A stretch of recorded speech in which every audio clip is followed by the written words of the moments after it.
facaafne dhiigaan guddifne boqqolloo keenya yoo booyyee nyaatu warri jallisee taa'ee daawwatu wayyoo beekiyaa komooko homaa funtaatu jarri amaadhaa sabaa nyaatu ciisuuf nu tuttuqtu madaa jarraa tokko nu yaadachiistu mormii dhageessisuuf yoo karaatti yaanu qeerroo fi qarreen falma bineensinu Oddaati biitiif effibiin baatanii nu sossobu nu gooyootu kana maal qabaa yoo dhiistanii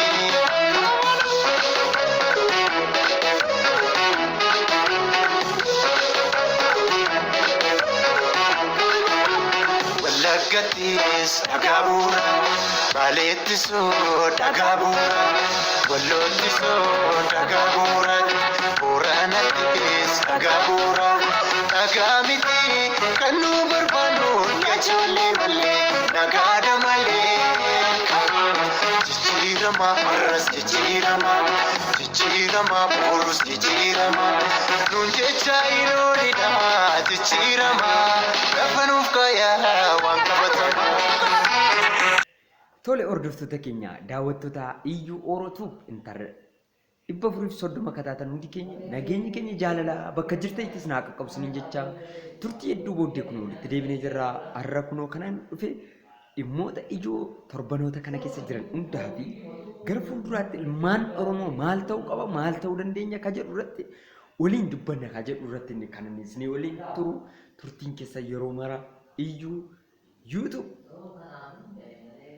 dhibba furiif soddoma faana ta'uudhaan yeroolee dheeraa booddee akka walitti deebine kana booda niitorkiin addaan fageenyaan keenya itti tokkollee hojjechuu akka hin dandeenye asumaan dhaamsa kiyya isin biraan gaadha jechuudha.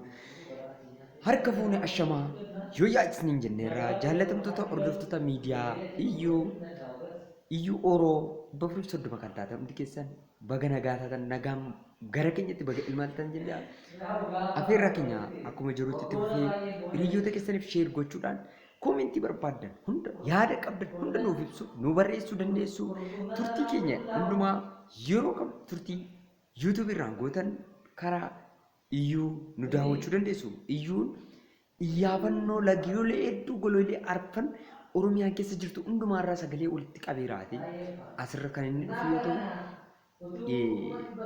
isarraa fagaachuu hin qabaatinaa jechuun kiyya kun sagalee kana madda galii kiyya ta'ee osoo hin taane eenyummaa Oromummaa ittiin ibsuuf YouTube irra kan jiru sagalee ilmaan Oromoo gaafa argitan hunda itti gammadu waa baay'ee irraa hubattu jechuun barbaada gamanumaan yoo gabaabsee darbu sheer godhaa sabskiraayib gochuu yoo isinitti tole afeeraa kan kanaarraa ittiin cannaqamina sabskiraayizii isinirraan barbaadu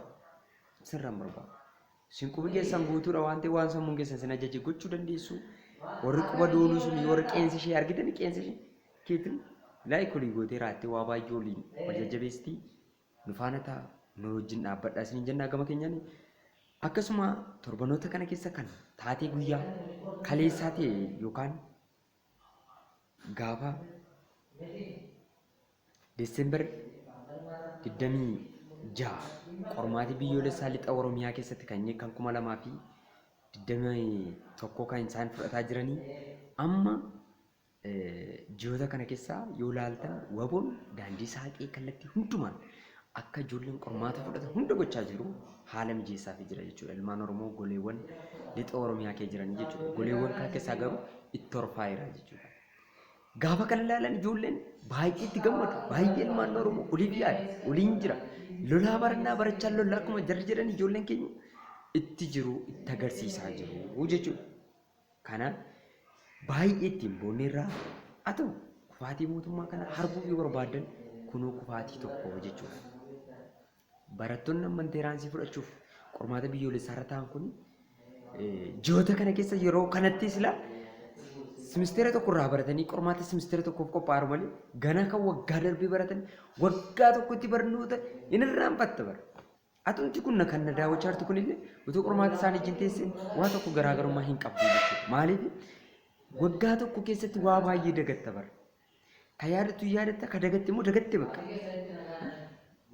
Waa cufa yaadattu beekte wanna rabbi yookaan uumama keenyaan waaqayyo ganama nuu kenne waa dagachuu yaa waa irraanfachuu jedhee caaluun keenya yaa waa irraanfachuuf yaa nuyi yaa waa irraanfachuuf yaa nuyi waa nu irraanfachiisuuf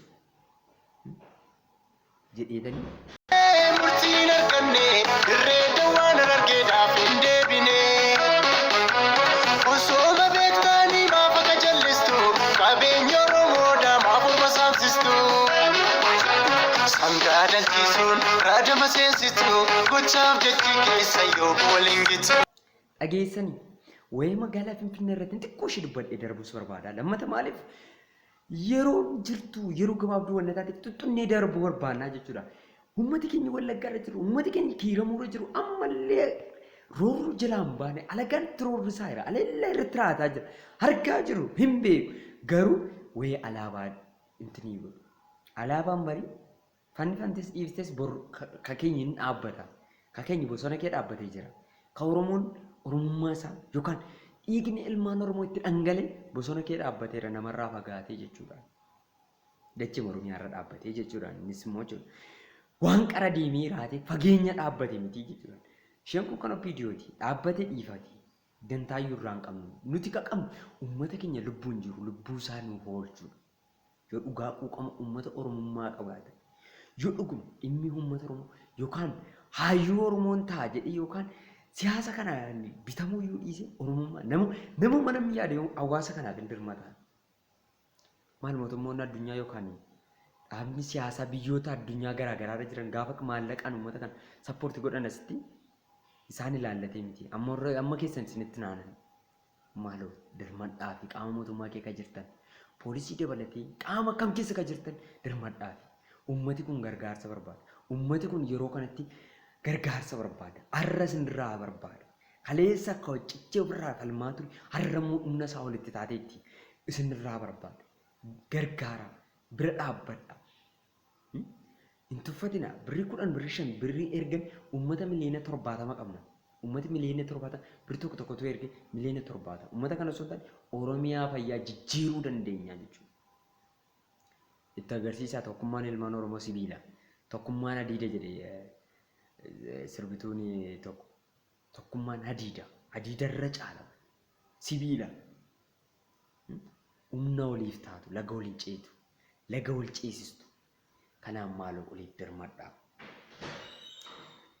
yoo kanaaf isin jira yeroo hundumaatti yaada keenya kallattii kana argachuu dandeessu yaadni kun immoo tokkummaa kanaaf yoo furmaata ta'uu dadhabe hangati roorroo diinaa inni ittisaa jechuudha. Tokkummaan keenya bilisummaa nu baasuu waatu tokkummaan keenya jabina keenya diinatti mul'isaa jechuudha. Nun maal taane rakkina guddaa nuyi qabnu dhiigaan dhiigeedha. Dhiigaan dhiige immoo dhiiga wal'aanu jechuudha. Oromoo dhiigsaa dhiigni dhiigaan dhiige kana. Mukaan mukamuu keenyaan keenya walii caccabsan yoo ilaaltan dhagaa yoo caccabsan kitkit gootanii daattanii lafa buustu jechuudha. Garuu sibiilaan yookaan wantoota adda addaa yoo rukutan deddeebii baay'ee booddee caccabsuu dandeessu. Ofirraa darbatan dhagaadhaan gaafa rukutamu godhu hedduu miidha hedduu tamsaasaa jechuudha.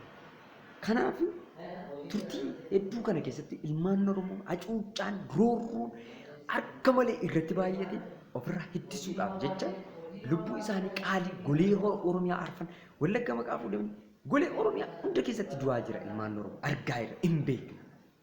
Isa kana jechuudha. Irra guddeessaan wanna hijootii meen poointii ta'e kallattii sanaa wanna jiruu fi roorroo daangaa darbe wanna ta'e dirooniin rukutama waraanaan rukutama waa meeqa wanna dhahamaa irraa dubbannu dhossaan kan ajjeefamaa jiran adadan qaba biyyan baay'eetti ilmaan Oromoo du'ama jira nan beeka hin beektu olii hin beekna garuu maal ta'e waliin ilaalla isa jiru furmaatatti ilaalla isa morma irraa qalanii raatee yeroo isaan deeman argaa ture nu gaddisiisu miti hin jiru du'eetan kun uffata gurraacha kana uffadhu jaalladhee miti gadda guddaa keenya garuu sobii akka gammachuu qabutti keessa kiyyaa kolfee sirbaa jira ilkaan kiyyaa argaa jirtu jechuudha mataa kiyya naaddanne hin teenye qabsoo kana qabaa kiyya naaddanne keessa kiyyatti natti dhaga'ame qabsoon kana qabdi, hadhaawaa qabdi, salphina qabdi, beela qabdi, gantummaa, shira qabdi, kufaatii qabdi,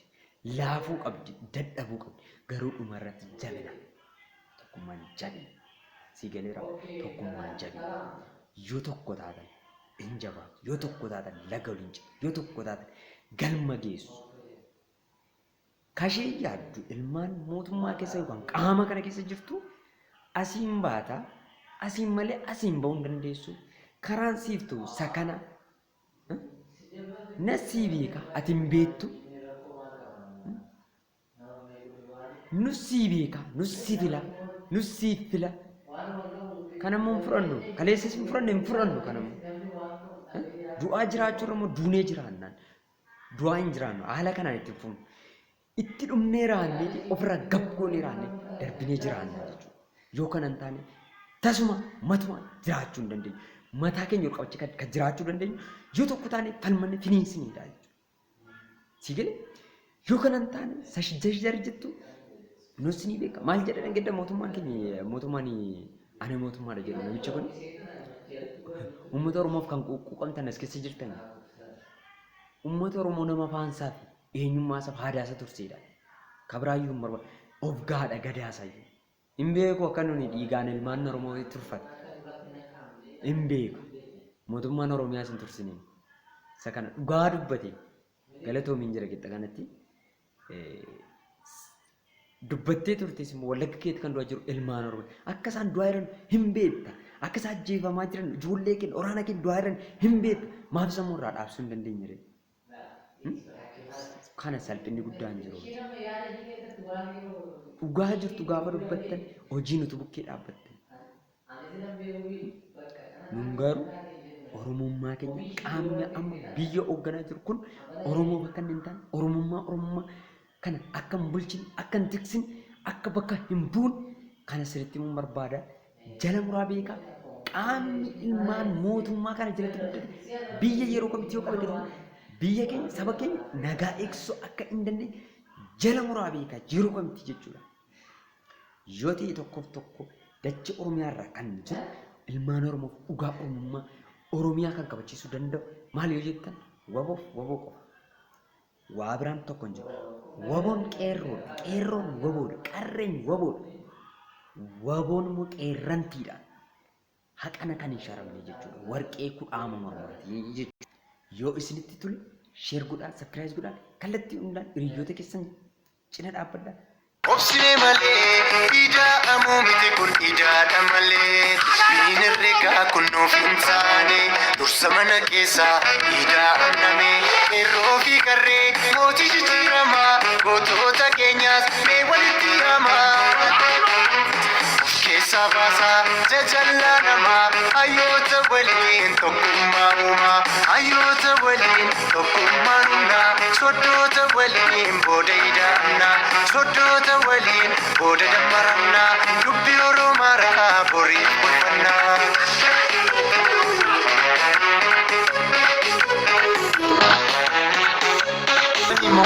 Eenyu keenyutti baga shireedhaaf darraan Oromoo ragaadha. Duraanuu sin beekna ilmaan abbaa tokkooti isintu waliif karaadha. Kan nutti jabaate gowwaan addunyaa jala harkisnee sin baasuudha. Kolfaa gowwannaan gowwaanu se'uu yeeda. Tole bakka isinitti haa tolu ulfaadhaa chaawoo turtiin keessan miidiyaa keenya iyyuu orootu 430 faana ta'a iyyaafannee isinii dhumna turtii gaarii asuma.